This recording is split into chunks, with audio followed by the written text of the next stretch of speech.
When did your interest in politics start? I hated politics. Yeah. And for years I taught and preached that Christians should not be involved in politics. Because I saw many Christians who lost their good values when they went into politics. And obviously I also heard a number of people say, if you want to be a good Christian, you can't be a politician, because politicians are liars. Yeah. And that obviously had an influence on me, and I was opposed to Christian involvement in politics.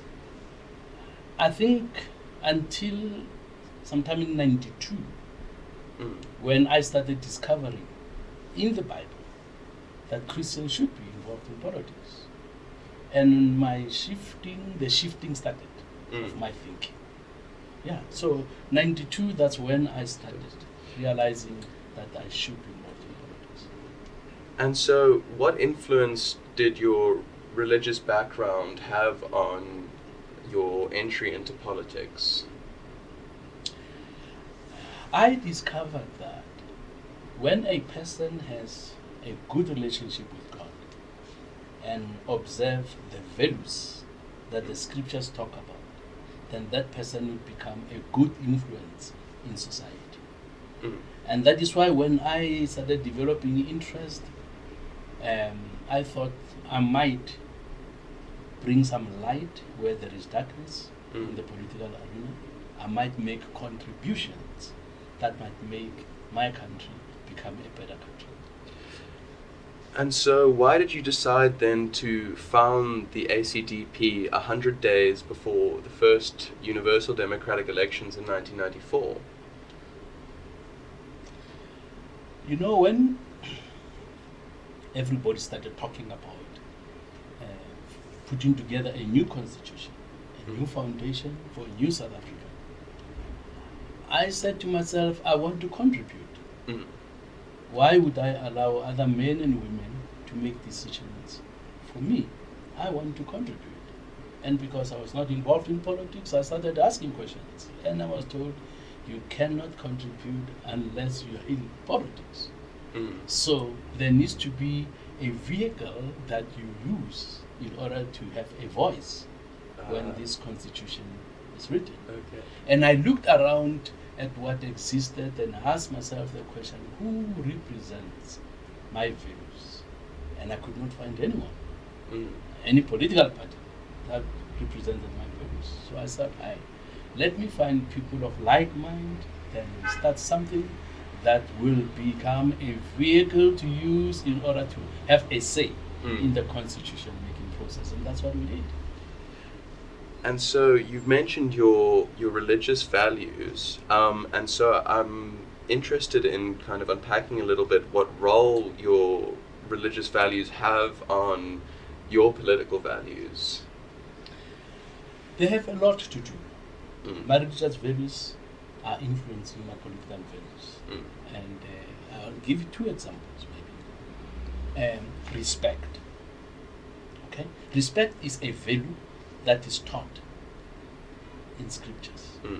And so I said, if I work with people I don't respect, if I lead and am surrounded by people who don't respect one another, how can we be peaceful if we don't respect one another? There will be confrontation unnecessarily. There will be maybe misunderstandings that will end up in something worse that I do not want to see. So as I studied the word respect, I saw 4 levels where the value of respect is very important. And the first one is respect for God.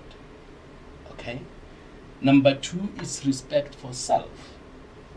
I cannot expect people to respect me when I don't respect myself. And thirdly, respect for my neighbor. For me to deal with people respectfully, I have to respect them first. And fourthly, respect for property. Now, you are aware that in South Africa, many times, when workers are not happy because buses are late, they touch them. When trains are late, they touch the coaches. Okay? In schools, when children are not happy with something the teacher, headmaster does, they burn the school down. And I said, but this is counterproductive. Okay? So we need to respect things that we know are going to help us. We need to respect our properties, we need to respect our neighbors' properties, and I realize this is one of the best values that are needed in South Africa. Unfortunately, South Africans, and when you listen to what many politicians are saying, they don't respect people. You even have politicians who don't respect voters. Okay? They go to voters and they make promises, and after they vote for them, they forget them. They lie to them. Okay? Actually, on this one of the parties, there was I'm not sure that to mention his name, but in any way, it was EFF. There was a person there, a member there, who called himself a Christian. So one day I said to him, you make promises that are impossible to keep.